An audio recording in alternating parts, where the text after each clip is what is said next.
My father smiled when he handed over my inheritance to his stepson. He thought I'd stay quiet. He had no idea what I'd planned. We were all sitting in the living room. The air felt heavy. My father stood up in front of everyone, holding a glass. He looked proud, like he was about to give a speech. My stepmother sat next to him, smiling.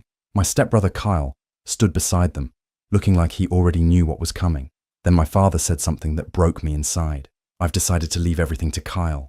He deserves it. I stared at him, waiting for a laugh, a sign it was a joke. But he was serious. The house, the money, the family business, all of it was going to Kyle, my stepbrother. Not me, not his real daughter. No one looked at me, not even my father. I sat there in shock, frozen. Anger and hurt filled my chest. I wanted to scream, but I didn't. I remembered how things used to be. Before my father remarried, he used to care. He used to love me. But after marrying Kyle's mother, he changed. He grew cold. He started spending more time with Kyle. I felt like a stranger in my own home. Kyle acted perfect, always polite, always helpful around my father. But I knew it was fake. He wanted power, and now he had it. I stood up quietly and walked out of the house. No one stopped me. I sat in my car, staring at the steering wheel. My hands were shaking. I felt like I had lost everything. But after a few minutes, I wiped my eyes. I knew Kyle. He didn't play fair. There had to be something behind all this. That night, I made a promise to myself. I wouldn't let this go. I wouldn't cry and give up. I would find out the truth about Kyle, about the money, about everything, and I would make sure my father saw what he had done. He thought I'd walk away quietly. He had no idea what I was about to do. Kyle was the perfect son. At least, that's how everyone saw him. He was smart, polite, always smiling. He got good grades, dressed well, and said the right things at the right time. My father looked at him like he could do no wrong. He praised Kyle at every chance. "Look at how hardworking he is," he would say. "You should learn from him." At first, I tried to get along. I really did. I wanted to believe my father could still care about both of us. But over time, things changed. Kyle became the center of everything. My father took him to business meetings, gave him advice, let him make decisions. He even let Kyle speak for him sometimes, like Kyle already owned the place. I watched it all happen slowly, like I was disappearing while Kyle took my place. I would walk into a room and their laughter would stop. I'd share ideas and my father wouldn't listen. But if Kyle said the same thing, it was brilliant. Family dinners turned into business talks between the two of them, and I was left staring at my plate in silence. It hurt more than I could explain. My father wasn't just ignoring me, he was replacing me. Kyle always acted innocent. He never spoke badly about me, not directly, but I could feel it. He twisted things behind the scenes. If something went wrong, somehow it was my fault. If I said anything about him, my father told me I was being jealous. Kyle didn't need to attack me. He just let my father drift further away from me on his own. Still, I watched. I listened. I knew Kyle wasn't as perfect as he seemed. He asked too many questions about the family business. He stayed late at the office even when there was no reason. My father trusted him blindly, and Kyle used that trust like a weapon. One night, I was going through some old files in my room. I found a folder I didn't remember keeping. It had copies of business papers, numbers, and bank information. I didn't understand it all, but something didn't add up. There was money moving between accounts that shouldn't be there. Kyle's name showed up more than once. It was small at first, but enough to make me pause. I started to wonder, was Kyle stealing from my father? Or worse, was my father helping him without even knowing? I didn't have answers yet, but I had my first clue. I held that folder in my hands and felt something shift inside me. Kyle might have fooled my father, but he wasn't going to fool me. I went to my father with the folder in my hands. My heart was racing, but I had to show him the truth. I told him something was wrong with the company's money.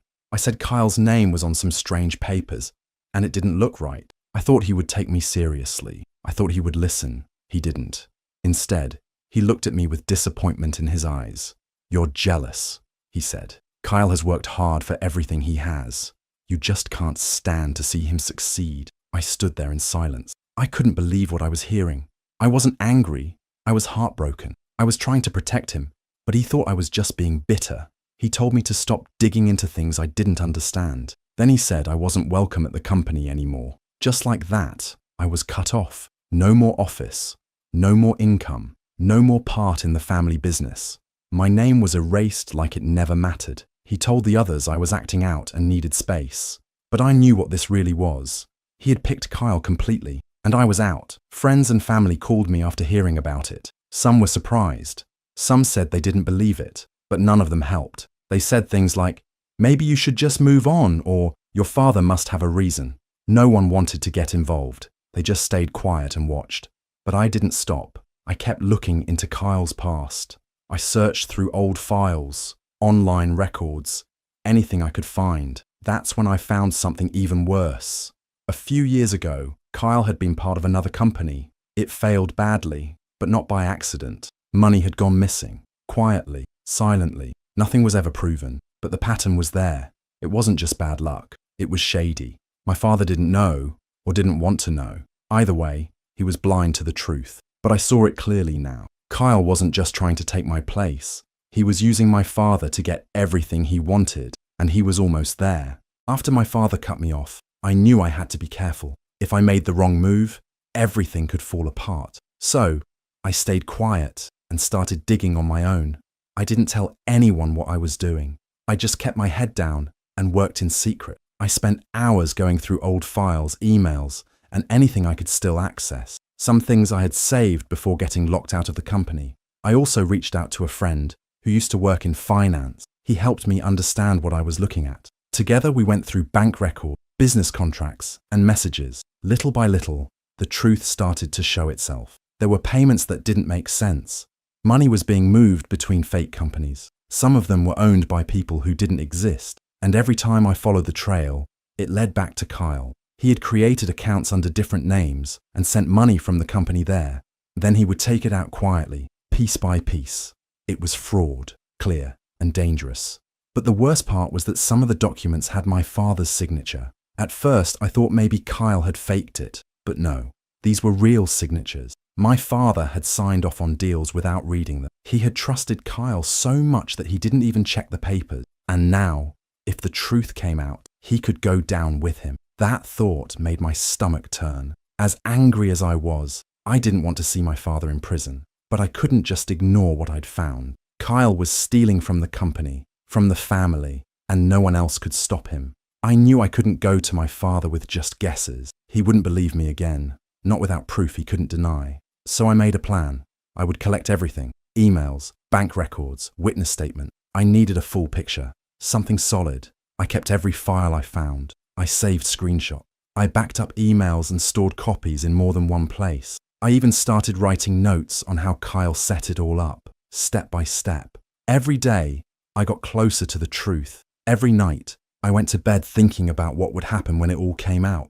I wasn't ready to confront them yet, not until I had everything. But the time was coming, and when it did, I'd be ready. One evening, I got a call from a number I didn't know.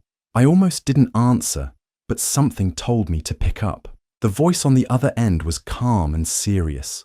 He said his name was Daniel, and he used to be my family's lawyer. He said he needed to speak with me in person about something important. We met the next day at a small cafe. He looked older than I remembered, with tired eyes and a quiet voice.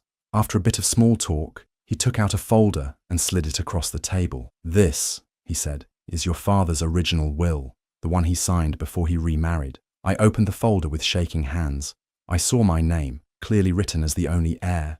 Everything was supposed to go to me. The house, the business, the saving. It was all mine, just like my father had always said when I was younger. I looked up at Daniel, confused. "Then why did my father give everything to Kyle?" Daniel sighed. "After he married your stepmother, another will was filed, a new one. It leaves everything to Kyle, but I wasn't part of it. And when I asked questions, I was pushed aside. The more he spoke, the more it made sense.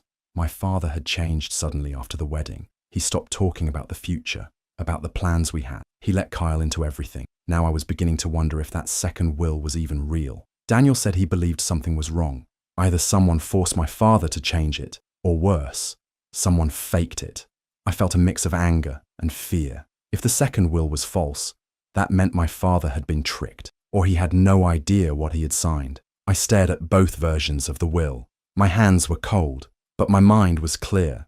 This wasn't just about Kyle stealing money anymore. He might have stolen my entire future, with lies and pressure. I needed to prove which will was real. If I could do that, everything might change. But I had to be smart. One wrong move, and they'd destroy the evidence. Now, I had more than just suspicion. I had the truth in writing, and I wasn't letting it go.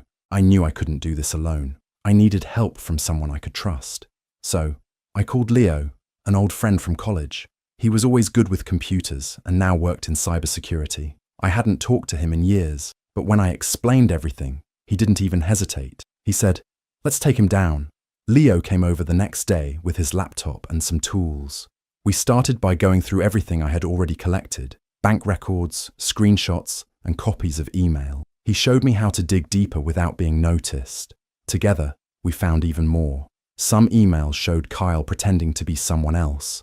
Others had fake signatures, including my father's. Leo said it was clear. Some of the documents were forged. We followed digital trails and found hidden folders in company email. Kyle had created fake deals and used company funds to move money into secret accounts. The numbers didn't lie. Kyle had stolen a lot. Leo saved everything, backed it up, and stored it in safe places. Now, we just needed one final thing, something that would prove Kyle's guilt without any doubt. That's when Leo had an idea. "We set a trap," he said. "We create a fake business deal, make it look real, make it look big, and we make sure Kyle sees it first."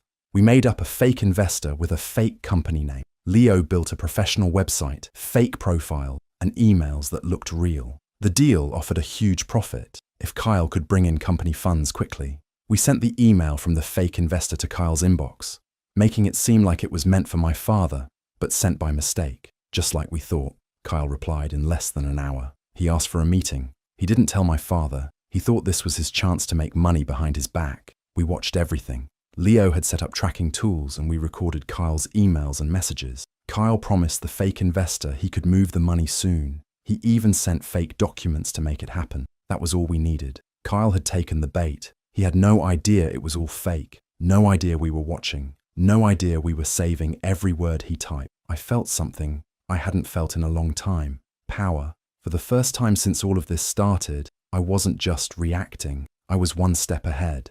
I walked into my father's office. He looked surprised to see me. For a moment, he just stared, then asked, "What are you doing here?" I didn't answer right away. I placed a thick folder on his desk and sat down. He picked it up slowly, flipping through the first few pages. At first, his face was calm. Then it changed. His eyes narrowed and his mouth tightened. "These are lies," he said. "Kyle wouldn't do this." I stayed quiet. I let him read. The folder had everything: emails, fake deals, forged signatures, secret accounts. Leo had printed them all clearly with dates and names.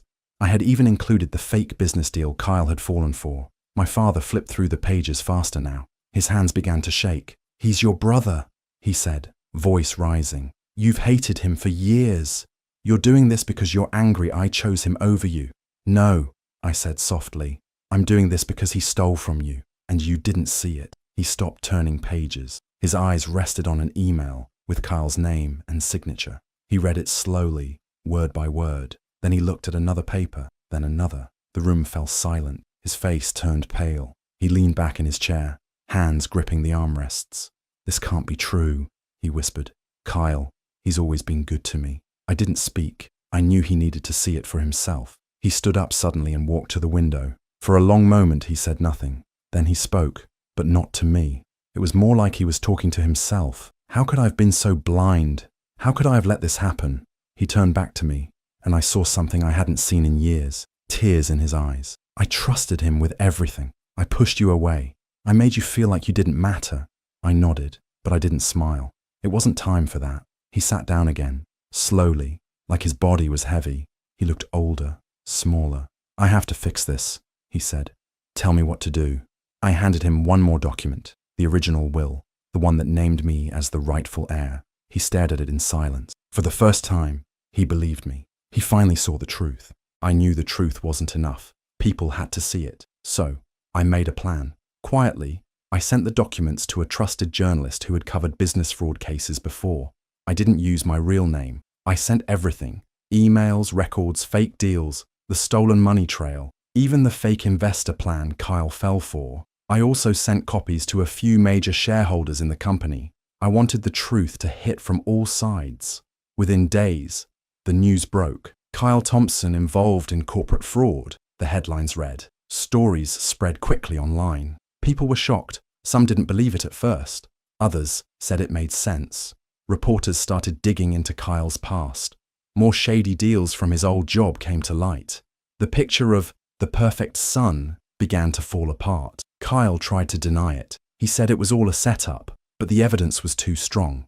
Emails, fake accounts, false names. It was all there. He couldn't explain it away. The press kept digging, and more people stepped forward with stories about Kyle's lies. His charm no longer fooled anyone. Lawyers got involved. The company started an internal investigation. The shareholders were angry. They demanded answers. They asked why my father hadn't seen what was happening. My father tried to defend himself at first, saying he had trusted Kyle too much. But people didn't care. They blamed him too. He had signed the papers. He had given Kyle power. Now he was paying the price. The board took action. My father lost some control of the business.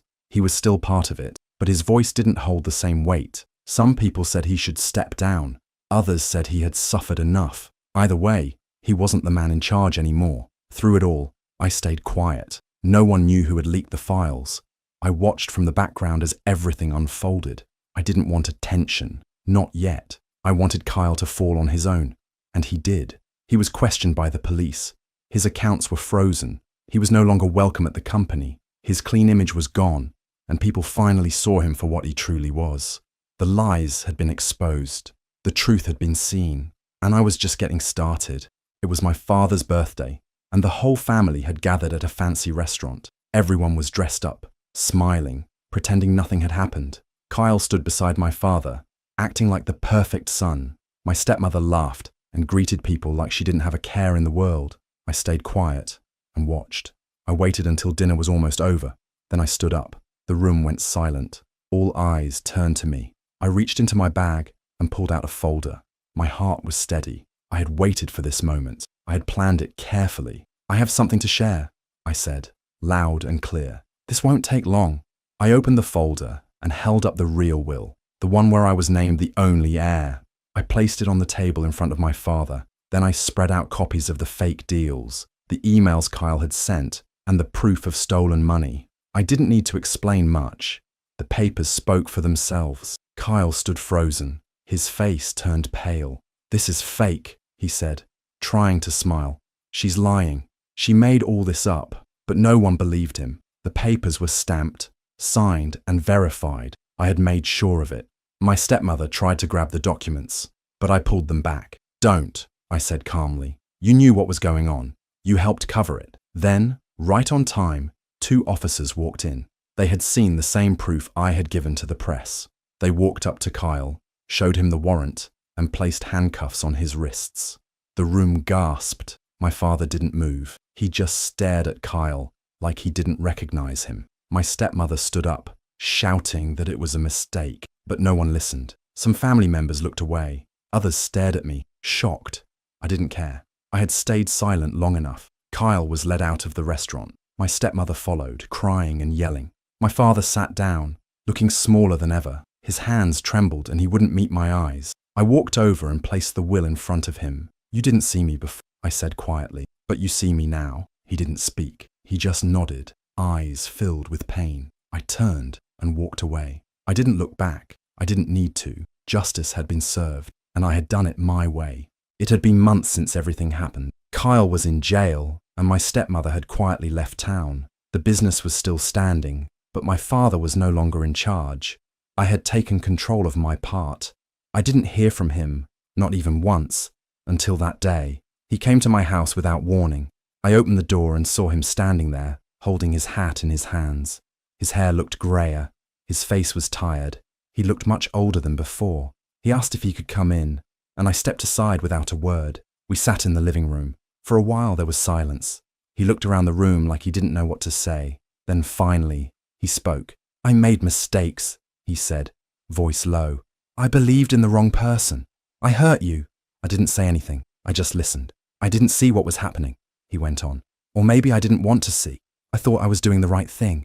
I was blind." He looked up at me, his eyes full of guilt. "I don't expect you to forgive me, but I need to say I'm sorry for not trusting you. for pushing you away, for everything. I sat still, hands folded in my lap. I had imagined this moment before, many times. I thought I'd feel angry, or maybe even cry. But now that it was here, I felt calm. I looked at him for a long moment. He was no longer the powerful man I had once feared. He was just a tired father who had finally realized the truth too late. "I just wanted you to see me," I said simply. He nodded slowly. His eyes were wet, but he didn't wipe them. "I see you now," he whispered. We didn't talk much after that. He stood up, thanked me for letting him speak, and walked to the door. He paused before leaving, as if waiting for something, but I stayed quiet. After he left, I sat by the window. The sun was setting, and the light filled the room. I thought about everything that had happened, all the pain, the silence, the fight for truth, and I smiled, not because I was happy, but because justice had been done. I hadn't shouted or begged. I had let the truth speak for me, and finally, he had listened. Do you think she made the right choice by exposing her stepbrother and walking away from her father? Or should she have given her family one last chance? Let me know what you think in the comments. I'd really love to hear your thoughts. And if you enjoy stories like this one, don't forget to subscribe and hit the notification bell so you never miss another twist-filled tale.